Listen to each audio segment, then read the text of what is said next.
saya melakukan sholat 5 waktu yang diajarkan, 4 waktu, terus ke berpuasa juga dan segala macamnya, tapi tidak pernah terijabah doa-doa saya. Tapi ketika saya mempelajari Injil dan bicara tentang doa, sungguh luar biasa, doa saya pun terkabul oleh Tuhan Yang Maha Kuasa.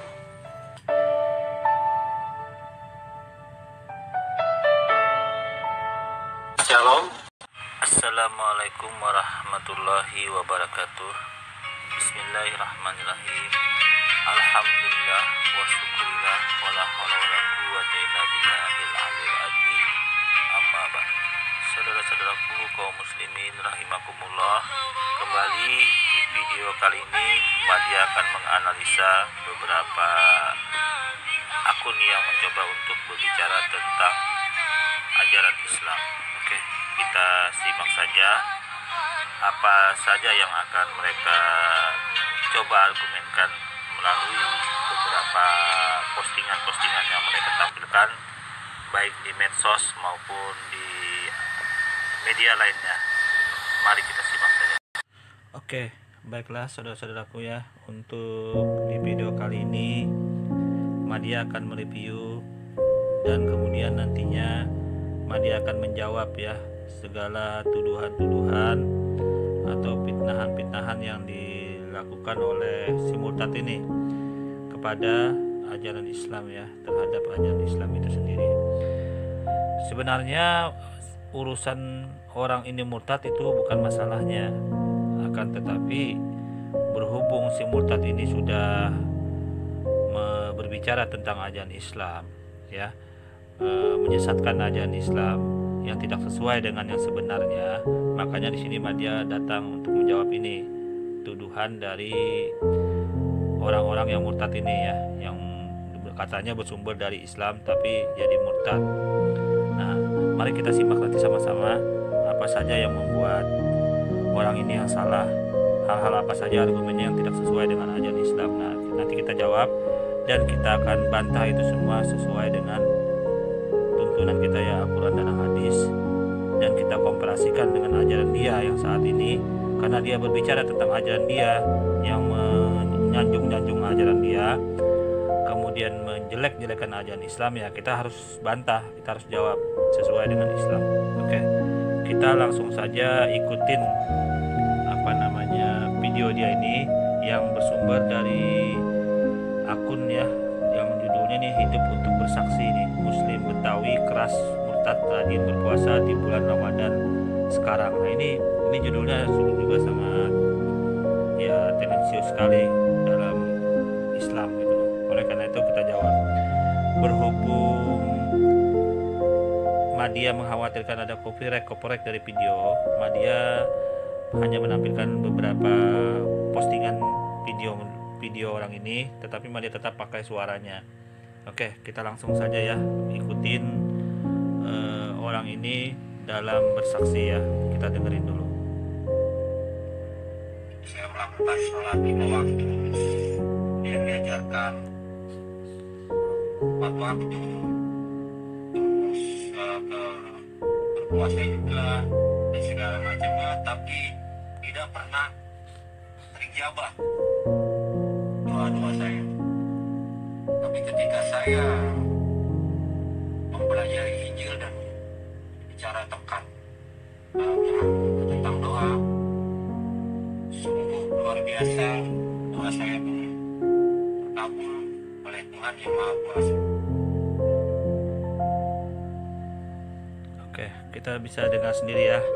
Berarti orang ini menilai sesuatu dengan materi ya, dari cara omongan dia, ajaran suatu agama dinilai dengan materi. Artinya dia terkabul, katanya keinginan dia, harta benda itu terkabul.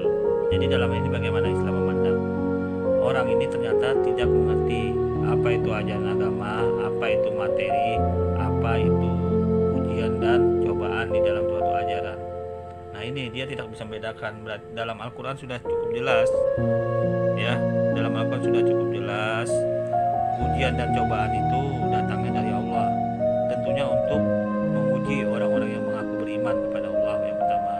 Yang kedua, ujian dan cobaan itu memang untuk membuat orang itu mampu untuk menunjukkan dirinya, kualitas dirinya sebagai orang yang benar-benar mengaku beriman, untuk beribadah, beramal soleh dan beramal kebajikan.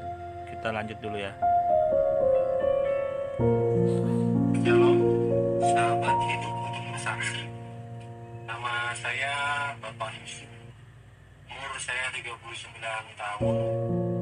Saya seorang muslim yang menerima Tuhan Yesus pada 1 tahun belakangan ini. Saya mengenali Tuhan Yesus karena saya percaya bahwa Yesus itu Tuhan. Saya percaya bahwa Yesus itu memberi hidup yang damai, sejahtera, terus memberi kenyamanan. Saya seorang mantan muslim yang mencari keimanan di mana Tuhan itu bisa mendengar doa-doa saya. Ketika saya Kita tanggapin dulu ya. Nah, dia di sini katanya seorang muslim yang mana Tuhan itu ingin mendengar doa-doanya. Pertanyaannya, doa-doanya yang seperti apa yang ingin dia didengar oleh Tuhan, itu yang pertama. Terus, apakah orang yang berdoa itu kalau tidak benar berdoanya atau tidak sesuai dengan doanya bisa dikabulkan Tuhan? Itu yang pertama. Yang kedua, apabila doa itu tidak dikabulkan, apakah Tuhan itu tidak sayang? Nah, ini ya ternyata dia salah menilai di sini. Karena orang yang berdoa, ya, apabila tidak dikabulkan bukan berarti Tuhan tidak sayang, akan tetapi justru Tuhan lebih sayang lagi. Karena kalau orang itu dikasih materi yang banyak, kadang-kadang lebih lalai lagi. Di zaman Nabi juga sudah terjadi, ada Qarun namanya. Dia Qarun itu minta uang, minta harta yang banyak. Begitu diberi uang yang banyak, ternyata Qarun itu ingkar kepada Sang Pencipta, malah jadi orang pelit. Nah, itu bapak ini ya, Pak Yusuf ini mungkin dia mau seperti Qarun itu. Begitu dia berdoa dikabulkan, tapi ujung-ujungnya jadi orang yang durhaka kepada Sang Pencipta ya. Makanya dia ternyata begitu doanya nggak dikabulkan, dia jadi murtad. Nah, ini suatu, ya kalau saya nilai suatu kebodohan namanya, karena dia jadi murtad karena dia ingin harta. Ternyata begitu doanya tidak dikabulkan, ingin duit banyak atau harta atau apapun keinginannya berdoa itu nggak dikabulkan, dia lari gitu loh. Nah, ini artinya dia beragama Islam hanya mengandalkan doa, dan sesuatu apabila tidak terkabul ditinggalkan agama itu. Nah, nanti kalau dia berdoa lagi nanti dengan Tuhan Yesus, apabila Tuhan Yesus itu tidak mengabulkan, dia bisa loncat lagi ke agama yang lain gitu loh. Nah, ini menandakan orang ini tidak punya dasar konsep Tuhan ya. Pak Yusuf ini tidak punya dasar konsep Tuhan. Dia bisa jadi kutu loncat namanya. Kutu loncat ini nanti dia begitu dia berdoa dengan Tuhan Yesus kan, mungkin sementara ini dia dikabulkan, tapi begitu nanti dia berdoa nggak dikabulkan, dia loncat lagi si Yusuf ini dengan agama lain. Misalkan ada agama yang lain lagi selain Islam atau Kristen, begitu dia tidak dikabulkan loncat lagi. Ini artinya dia berdoa tidak sesuai, dia menyembah Tuhan, ingin pindah agama itu jadi murtad karena ingin harta agar doanya itu dikabulkan saja gitu loh. Ini artinya orang ini kutu loncat namanya. Nanti kalau dia doanya dia dikabulkan, jadi loncat-loncat lagi agamanya. Dan ini terbukti dari omongan dia sendiri ya. Begitu katanya doanya nggak dikabulkan, dia loncat pindah agama. Padahal dalam Islam nggak seperti itu. Dalam Islam dikabulkan apapun tidak dikabulkan, itu semua rahmat dari Allah Subhanahu Wa Taala. Itu semua demi kebaikan orang yang berdoa itu sendiri. Dan bisa dikatakan juga ujian dan cobaan. Nah, orang ini nggak belajar agama ternyata. Oke, kita lanjut dulu ya. Muslim, saya pernah banyak belajar juga tentang segala macamnya, tapi tidak menemukan seperti apa yang terjadi ketika saya mengenal Tuhan Yesus. Tuhan Yesus sungguh baik, Dia menolong saya dari kehidupan yang tadinya tidak seperti yang tadinya saya seorang zina, saya seorang dikatakan ya orang yang sering melari dari hutang-hutang. Tapi setelah saya mengenal Tuhan Yesus, banyak perubahan yang dialami dengan saya. Ketika saya mau melakukan sebuah dosa, saya selalu ingat Tuhan Yesus.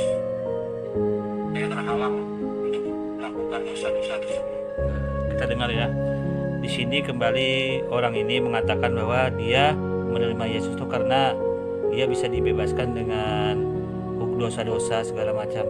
Justru di dalam Islam hukum berzina itu ditegakkan, ya, dilarang keras, ya, dengan teguran yang sangat keras dalam Islam. Bahkan orang yang berzina di dalam Islam itu dirajam.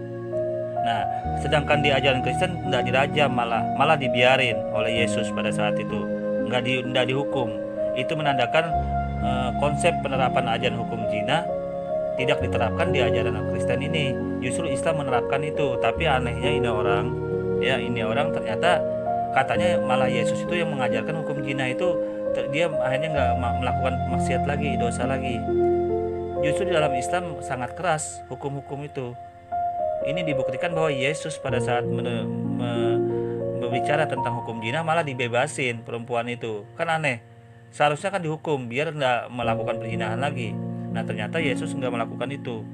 Nah, kemudian orang ini malah membela-bela Yesus. Ternyata di ajaran Islam malah justru keras menentang orang berzina. Ya, kita lanjut kembali. Puji Tuhan, saya diperkenalkan dan saya dapat hadir di program Hidup Untuk Bersaksi ini karena saya memang mau bersaksi dan mau berkata bahwa Tuhan Yesus itu memang jelas-jelas Tuhan yang kuasa. Ketika saya di Muslim,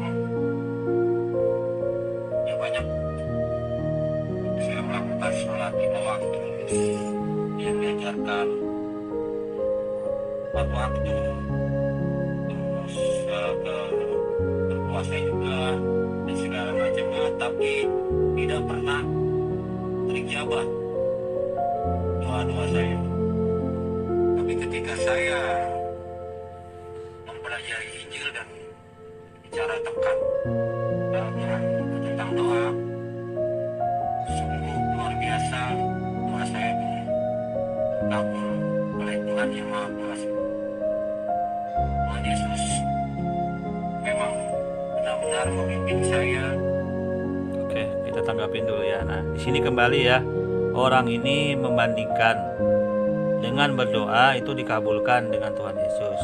Begitu Islam, dia pada saat Islam tidak dikabulkan, sehingga dia jadi murtad. Nah, ini artinya dia beragama pondasinya hanya mengandalkan doa yang dikabulkan. Begitu dia nanti tidak dikabulkan doanya, dia bisa jadi kutu loncat lagi namanya. Bisa pindah aja ke agama yang lain, bisa Hindu, Buddha, Konghucu, atau aliran kepercayaan yang lain, ya, atau tidak punya agama, tidak ateis. Karena ini orang ini bisa begitu jadi kutu loncat namanya. Ini artinya orang ini nggak ada konsep Tuhan. Dia cuma mengenal agama untuk materi, untuk doa, materi kehidupan dunia. Nah, ini sebenarnya orang ini menandakan tidak ada ilmu agama, ajaran agama dia. Dia hanya karena miskin sehingga dia mau mendapatkan materi. Ya, ini kan bisa dilihat dari track recordnya dia sendiri yang berkata seperti itu. Ya, kita lanjut kembali ya. Menjadi orang yang lebih baik, menjadi orang yang lebih mengerti, karena dalam Tuhan Yesus penuh kedamaian, penuh kasih sayang. Siapa yang mengikuti ajaran Tuhan Yesus dipastikan dia mendapatkan keselamatan, mendapatkan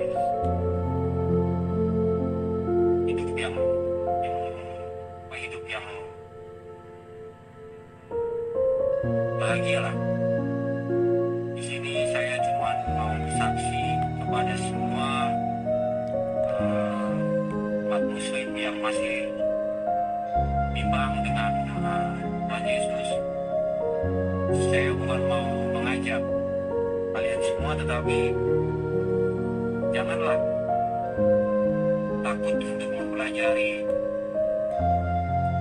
kitab suci, karena di dalam situ banyak sekali ajaran-ajaran yang mengatakan Tuhan Yesus itu dialah Tuhan, hidup berkasih sayang. Semua yang ada di dalam kitab itu mengajarkan kebaikan. Oke, kita tanggapin dulu ya. Nah, di sini kembali si Mutat ini menekankan bahwa betapa bahwa sebenarnya Yesus itu Tuhan. Padahal di dalam ajaran Islam sudah sangat jelas Yesus itu hanya seorang nabi dan rasul yang diutus Sang Pencipta untuk Bani Israel, ya, bukan Tuhan. Karena tidak ada omongan yang disampaikan Yesus, akulah Tuhan, sembahlah aku. Itu yang pertama, tidak ada. Jadi yang pertama itu. Yang kedua, orang Yahudi pemilik kitab asli, ya, pemilik kitab asli Taurat yang diadopsi oleh ajaran Kristen ini ternyata tidak ada yang menyembah Yesus, yang mengakui Yesus itu sebagai Tuhan, tidak ada. Nah, ini yang membuat orang tuh goyang imannya di sini. Karena ternyata ajaran Yahudi itu mengakui Tuhan itu Maha Esa, murni, tidak berembel-embel, tidak berkepribadian-kepribadian. Nah, itu ternyata konsep Tuhan yang diyakini orang Yahudi pemilik kitab asal yang diadopsi orang Kristen itu mengatakan Tuhan itu Esa murni, nggak berembel-embel lagi. Ini yang membuat orang itu kadang-kadang logikanya nggak nyambung. Tapi orang yang nyambung jadi insya Allah dia jadi mualaf. Yang nggak nyambung memang bisa jadi murtad. Tapi yang nyambung akal pikirannya bahwa pemilik kitab asalnya saja orang Yahudi nggak nggak ngakuin Yesus itu Tuhan, ya. Bahkan seorang jadi nabi pun nggak diakuin oleh orang Yahudi. Justru Islam masih mengakuin Yesus atau Isa itu sebagai nabi dan rasul, masih dihormatin. Orang Yahudi pemilik kitab asal yang diadopsi orang Kristen itu malah nggak ngakuin sebagai nabi maupun apalagi Tuhan. PB-nya pun mereka tolak. Nah, ini kira-kira nyambungnya di mana? Anda meminjam kitab orang, ya, meminjam kitab, mengadopsi kitab orang. Kemudian di dalam kitab itu diajarkan ajaran-ajaran yang di dalam kitab itu. Tapi ujung-ujungnya ternyata kitab itu malah Tuhannya beda dengan ajaran yang diyakini Kristen ini. Dan ternyata Tuhan orang Islam sama dengan Tuhannya orang Yahudi. Tuhannya murni, tidak bisa dilihat, diserupakan dengan apapun juga. Dalil-dalilnya nanti saya tunjukkan di sini, dalil-dalilnya bahwa Tuhan itu tidak bisa dilihat dan diserupakan dengan apapun juga. Jadi sudah cukup jelas. Nah, kemudian sampai saat ini konsep Tuhan di ajaran Kristen itu belum kelar, belum jelas, masih didebat-debatkan mana yang benar, mana yang salah. Ya, kalau Anda menilai itu suatu kebenaran itu hak Anda, tapi kalau dia menilai mana yang benar, mana yang salah, contohnya masih saling sesat menyesatkan antara Trinitas, Oneness, Seksi Yahua, Tritisme, dan aliran-aliran seperti Islam, Kristen Ortodok, dan yang lain-lain. Nah, itu banyak. Ternyata konsep Tuhannya saja itu belum kelar, sudah 2000 tahun lebih. Nah, ini yang mau disampaikan, kebenaran ini yang mau disampaikan Semutat, bahwa ajaran dia itu benar. Ajaran Tuhan yang sudah konsepnya berbeda-beda ini gitu. Tuhan yang konsepnya berbeda-beda malah dikatakan Semutat ini benar. Jadi Anda mengikuti yang mana? Trinitas, Oneness, Seksi Yahua, Ortodok, atau yang lain-lain. Jadi banyak aliran Kristen ini Tuhannya beda-beda. Nah ini yang membuat bingung sebenarnya. Si Murtad ini menyesal sebenarnya, dia memilih konsep Tuhan dalam Kristen itu yang berbeda-beda gitu loh. Dia nggak ngikutin yang mana. Tidak mungkin semuanya benar. Kalau benar mereka bersatu. Jadi secara logika mereka nggak benar. Karena secara logika bila mereka benar satu konsep Tuhan, mereka bersatu tentunya. Faktanya terpecah berbagai macam konsep Tuhannya. Beda dengan Islam. Islam satu, dua tauhid. Yang terpecah itu organisasinya. Masalah kalau dalam kebutuhan tuh kebutuhan sekunder aja. Cara peribadatannya, cara penerapan hukum-hukumnya saja, tapi Tuhannya sama, tauhid ya. Kita lanjut dulu ya. Di dalam kehidupan saya sekarang, saya memang lagi merasa berat. Menceraikan istri karena murtad, musuhi keluarga juga karena murtad. Bahkan sampai saat ini pun alat untuk bekerja saya satu-satunya yaitu motor, karena saya sebagai driver ojek online. Saya gadaikan untuk menyambung hidup saya. Entah apa yang harus saya lakukan lagi, saya serahkan semua kepada Tuhan Yesus, karena saya yakin Dia akan membantu saya. Saya yakin Dia akan menolong saya. Terima kasih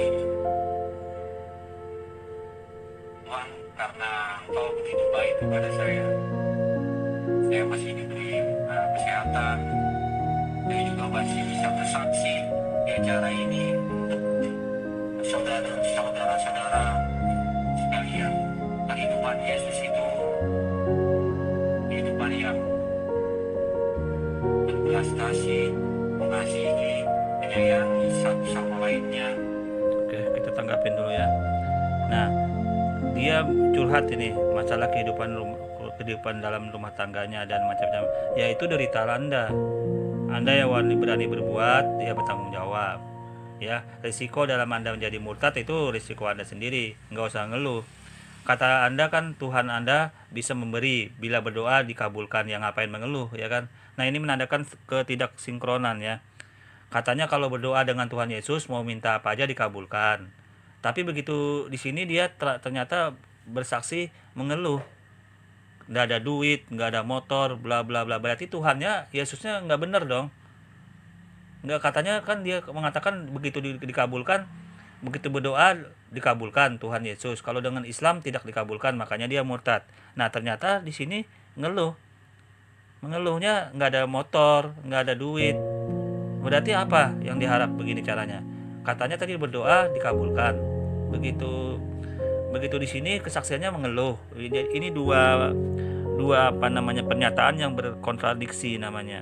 Ini suatu pernyataan berkontradiksi, artinya omongan dia yang awal itu tidak sesuai dengan omongan yang sekarang. Nah, omongannya awal dia katanya berdoa dengan Tuhan Yesus dikabulkan. Berarti minta duit, minta harta dikabulkan. Nah, begitu dia di sini mengeluh, tidak ada motor, tidak ada duit. Nah, makanya dia ini nih sebenarnya suatu kontradiksi yang sangat membingungkan.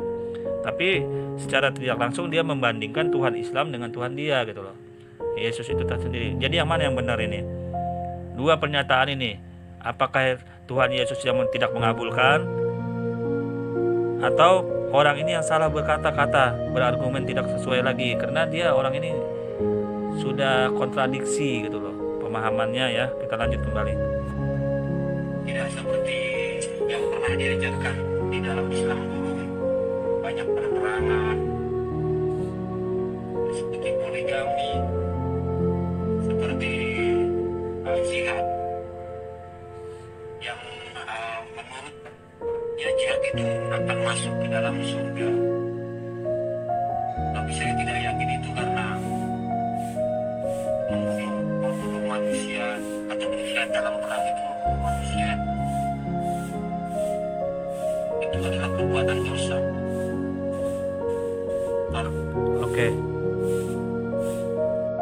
Oke, kita tanggapin dulu ya. Nah, di sini dia kembali menyerang ajaran Islam ya, mencoba untuk menyerang ajaran Islam yang sebenarnya mengurusin keadilan dia sendiri ya, dalam konsep ketuhanan yang dia yakini saat ini aja dia sudah bingung, mencoba untuk menggoreng-goreng ke dalam Islam masuk gitu loh ya. Tapi nggak apa, kita akan tanggapin. Kembali dia mengatakan jihad ya. Jihad di dalam Islam itu adalah suatu upaya manusia ya, yang diperintahkan oleh Allah untuk dalam posisi ini baik membela kebenaran Islam, apapun aktivitasnya di dalam Islam itu semata-mata tujuannya untuk mencapai keridhaan Allah. Dalam hal ini berjihad itu membentengi umat Islam dari hal-hal yang tidak sesuai, termasuk dalam hal ini jihad peperangan. Jadi di jihad itu sangat banyak maknanya, bukan hanya peperangan. Nah, dalam hal ini kekerdilan omongan orang ini, kesempitan omongan si Murtad ini, dia mengatakan jihad itu hanya berperang. Padahal jihad itu banyak makna. Kita bekerja, bekerja, jadi guru, mengajar dan bla bla, itu semua berjihad di jalan Allah. Jihad yang terbesar yaitu berjuang di jalan Allah dengan peperangan-peperangan yang mengorbankan harta, jiwa dan raga, seperti itu dalam Islam. Apakah dibolehkan dalam Islam berjihad? Ya boleh. Karena apa? Karena di dalam Islam itu ada alasannya. Membunuh ada alasannya yang diperintahkan dalam Islam ya. Kita lanjut dulu omongan ini ya. Perbuatan yang akan masuk ke dalam surga.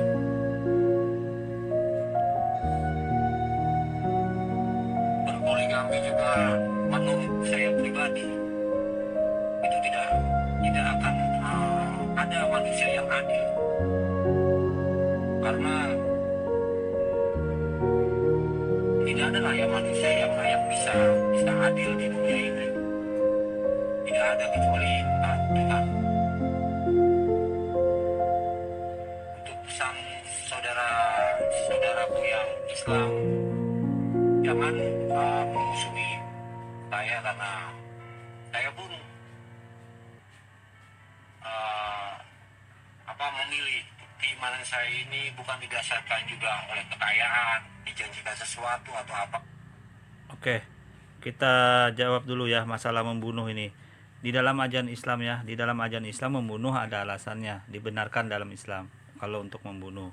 Nah, bila kita lihat, kita cross check ke dalam Bible Anda sendiri ya, membunuh di dalam ajaran Anda pun ternyata dibenarkan. Ini dalam dasar-dasarnya saya tampilkan di sini. Sangat banyak sekali dasar-dasarnya yang mengatakan menyuruh membunuh di dalam Bible ya. Bahkan ini semuanya dalam Ulangan 17 ayat 2 sampai 5 ini juga membunuh. Ini artinya Anda mengatakan di ajaran agama tidak membunuh, berarti Anda berbohong dengan Bible Anda sendiri. Apakah Yesus, ikan yang menurunkan Bible kata Anda kan Yesus nih, Tuhan.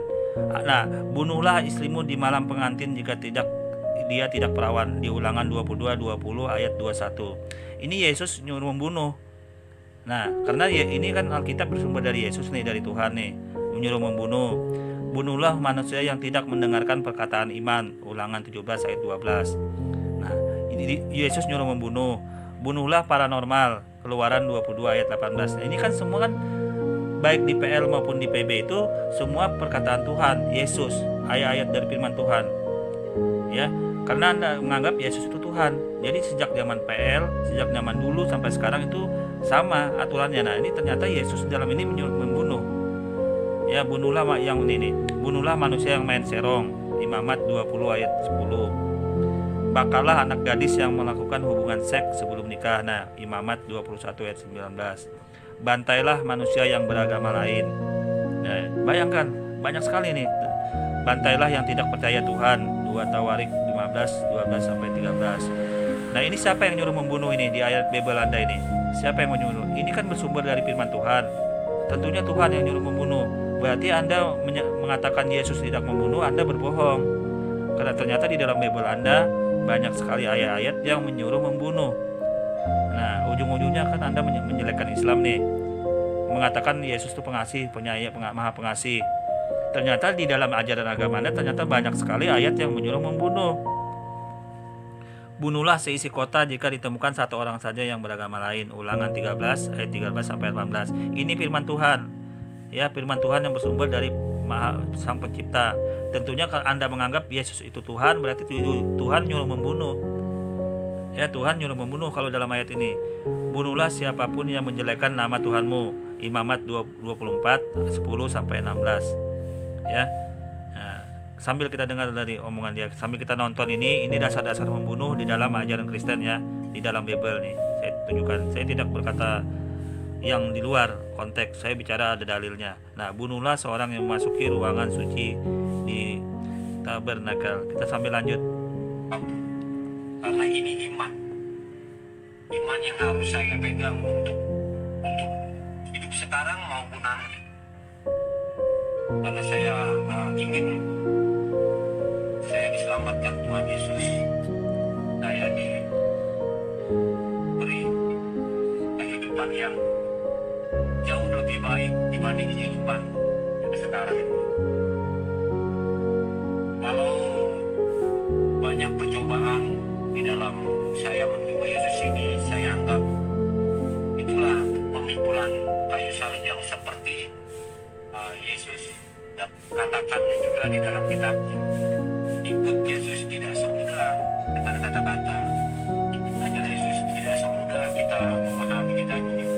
Ikut Yesus itu kita harus berjuang dari bawah, dari nol, dimusuhi semuanya saya siap lakukan karena memang iman lebih penting dari segalanya. Semoga para pecinta channel Hidup Untuk Bersaksi mau mendukung saya, mendoakan saya sesama pengikut Tuhan Yesus. Tolong doakan saya dan saya mempunyai kehidupan yang lebih baik, mempunyai pekerjaan yang lebih baik. Karena saya Kita tanggapin dulu ya. Nah, di dalam Islam sudah jelas konsep Tuhan menyuruh membunuh, menyuruh berperang, tapi ada alasannya ya. Ini dasar-dasar dalam Islam. Untuk posisi-posisi boleh membunuh, boleh berperang, memang dibenarkan dengan alasan yang jelas. Misalkan orang itu membunuh manusia lain ya, apakah dibenarkan, dimaafkan orang-orang membunuh itu nanti mengakibatkan nanti bisa membunuh kembali orang-orang yang lain kembali. Nah, ini merugikan manusia. Makanya Tuhan bila orang itu membunuh manusia maka dihukum bunuh juga agar dia tidak membunuh lagi gitu loh. Nah, sedangkan di ajaran Kristen itu dibiarin, itu nanti berbahaya sama manusia yang lain lagi. Kalau dimaafkan bisa membunuh kembali. Ini membiarkan masalah namanya, membiarkan masalah tanpa menjawab sesuatu masalah itu agar kelar urusannya. Kalau dibiarkan dia orang itu suka membunuh nih, kalau dibiarkan terus membunuh terus, berarti Tuhan dalam ajaran si murtad ini nggak adil. Kasihan manusia yang baik. Begitu dibiarkan pembunuh nanti membunuh lagi, dimaafkan membunuh lagi, dimaafkan membunuh lagi. Berarti tidak ada keadilan Tuhan seperti itu. Tidak ada keadilan Tuhan yang seperti itu. Nah, Tuhan ini yang mau dimauin oleh si murtad ini, Tuhan yang nggak berkeadilan begini gitu loh. Dia maunya gitu. Nah, ternyata setelah dicek di Bible-nya, ternyata bertentangan dengan isi Bible. Ternyata di Tuhan mereka, ayat mereka banyak sekali yang menyuruh membunuh, termasuk suku Amalek. Bangsa Amalek tuh dibunuh juga. Musa diperintahkan membunuh. Tuhan Nabi Musa katanya Tuhannya sama dengan Tuhan Yesus. Nah, berarti Yesus yang menyuruh membunuh bangsa Amalek, suku Amalek itu. Nah, itu ternyata bertentangan dengan omongan si murtad ini. Sambil kita lanjut ya. memang tidak mempunyai pekerjaan untuk saat ini. Selebihnya dalam hal pengajaran Tuhan Yesus itu saya pun masih belajar, tetapi saya sudah memahami yang dikatakan di kitab Yohanes pun bilang bahwa Tuhan Yesus itu adalah Tuhan. Barang siapa yang mengikuti Dia maka akan terselamatkan, akan masuk surga. Barang siapa yang tidak melalui Dia maka tidak akan masuk surga. Jelas-jelas dikatakan seperti itu, yang tidak ada di dalam kitab saya sebelumnya. Saya saya memang bersaksi untuk saya dan yaitu Tuhan Yesus Kristus. Saya akan membacakan surat Anas untuk mengetahui bahwa saya memang benar-benar Islam. Bismillahirrahmanirrahim.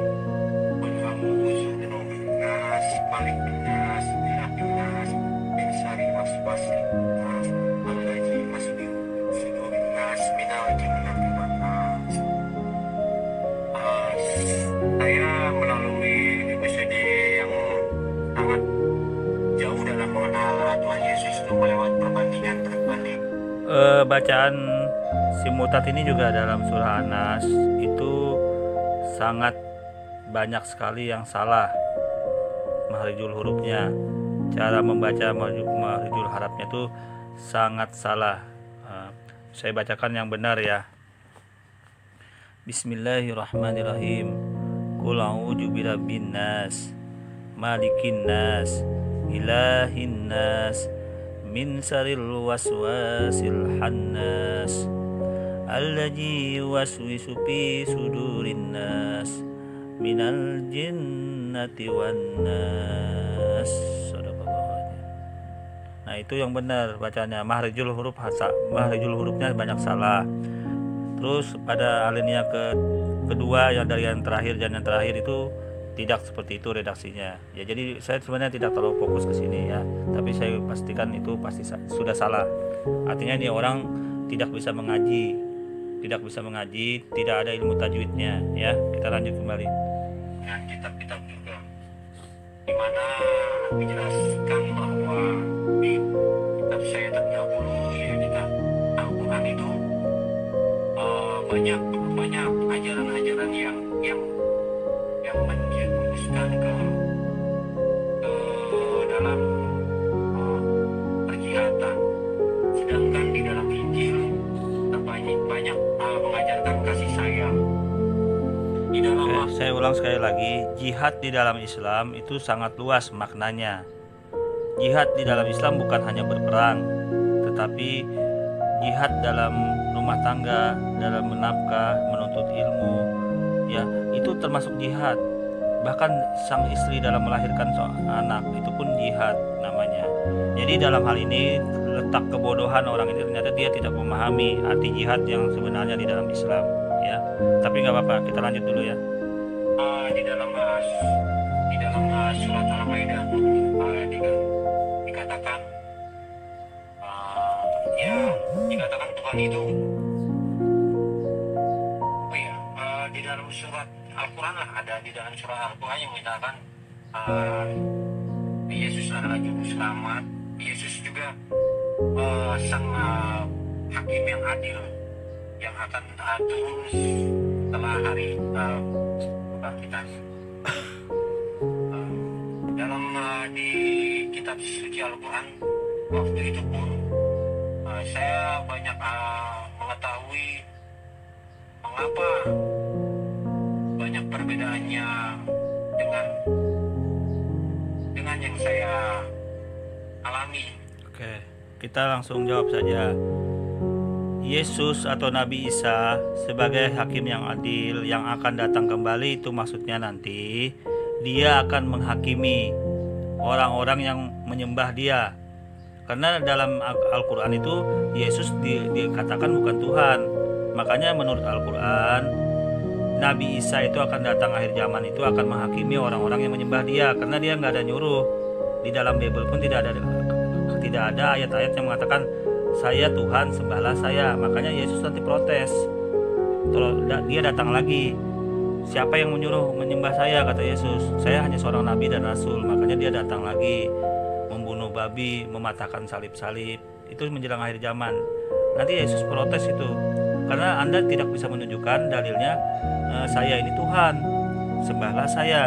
Bahkan banyak di dalam Bible yang seperti yang saya tampilkan ini yang menunjukkan bahwa tidak ada satupun informasi yang mengatakan Yesus itu Tuhan.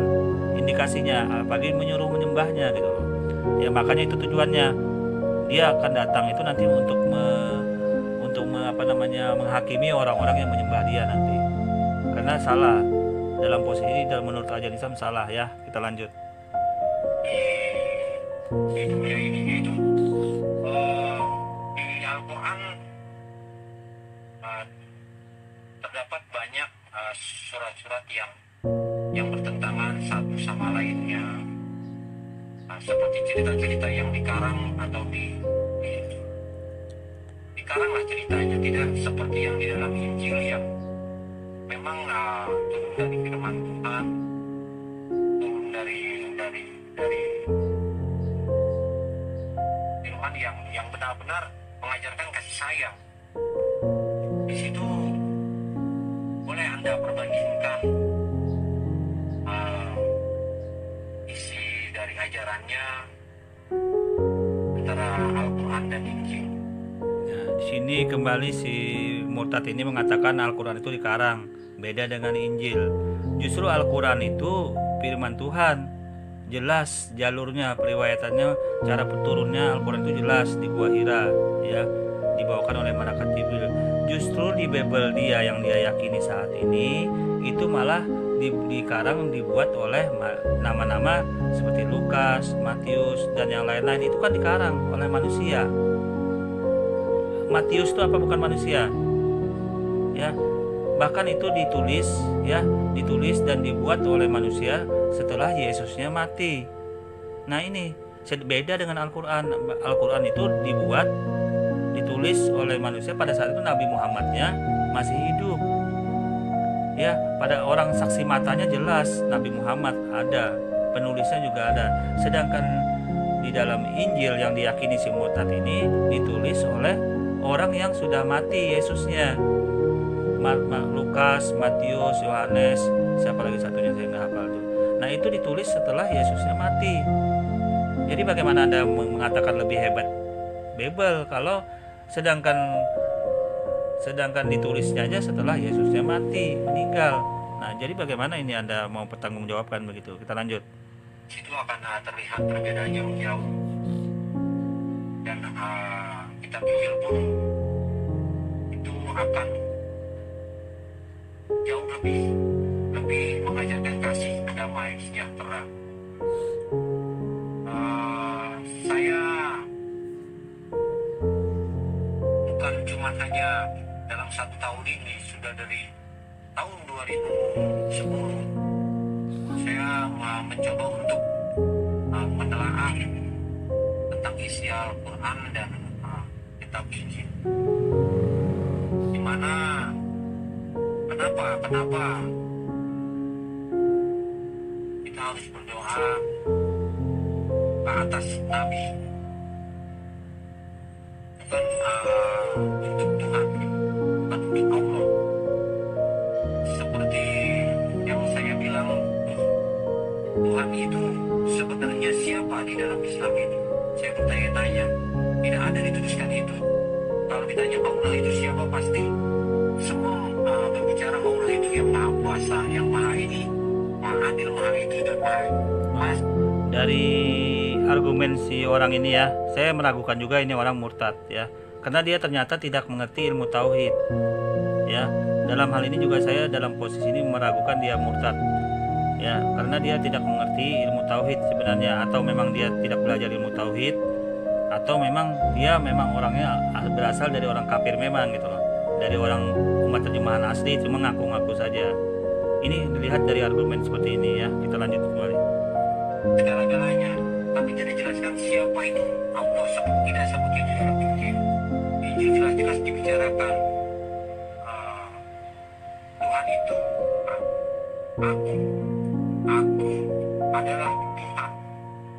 Jelas-jelas membicarakan bahwa Tuhan itu memang Yesus, seperti dia bisa menyembuhkan, seperti dia bisa membangkitkan orang yang mati setelah dia disalibkan. Sebelum dia disalibkan itu dia berbicara kepada muridnya bahwa nanti waktu setelah saya disalibkan dan saya mati akan dibangkitkan lagi dalam 3 hari, dan itu pun terbukti. Maka saya meyakini bahwa itulah pekerjaan Tuhan, bukan pekerjaan. Sebenarnya ini orang sudah mulai berargumen tapi mulai ngalur ngidul, lari-lari. Tadi dia berbicara tentang sifat-sifat Tuhan. Kemudian dia kembali di sini berargumen tentang mukjizat Tuhan. Kan aneh ini. Padahal secara logikanya di dalam Bible dia sendiri, Tuhan itu di Yohanes 1 ayat 18, di Yohanes 5 ayat 37 itu tidak bisa didengar suaranya, rupanya pun tidak pernah kamu lihat.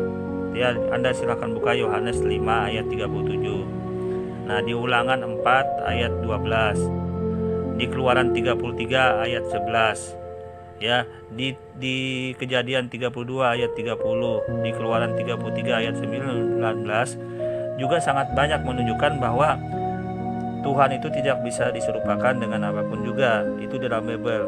Bahkan bila melihat Tuhan mati, ya, Anda bisa dilihat di Keluaran tersebut, ya. Nah, oleh karena itu di Keluaran 20 ayat 37 Anda bisa lihat. Oleh karena itu orang ini ternyata ngalur ngidul. Kemudian di sini dia mencoba mengkorelasikan dengan mukjizat. Ya, ternyata dia melihat mukjizat, mengaku Tuhan, percaya dengan Tuhan. Berarti orang ini begitu nanti ada nabi-nabi yang lain seperti Nabi Musa bermukjizat membelah lautan, dikatakan Tuhan juga oleh si murtad ini gitu loh. Karena dia berpatokan karena ada mukjizat itu Tuhan katanya. Berarti Nabi Musa itu bermukjizat bisa membelah lautan. Berarti Tuhan itu Nabi Musa. Berarti banyak sekali Tuhan yang diyakini oleh si murtad ini gitu loh. Karena dia dengan alasan bermukjizat maka jadi Tuhan. Ya, kita Oke, saudara-saudaraku ya, demikian ini yang Madya bisa sampaikan untuk menjawab akun dari kesaksian dari akun orang-orang kafir ini yang hidup untuk bersaksi. Judul akunnya ini menampilkan kesaksian dari Yusuf, ya. Ya, kita ambil hikmahnya saja, artinya Tuhan itu menurunkan ujian, cobaan itu ternyata bukan untuk apa-apa, tetapi untuk menguji keimanan seseorang. Bukan malah jadi murtad karena doanya tidak diterima karena ujian, cobaan itu, ya, dalam hidup seperti itu.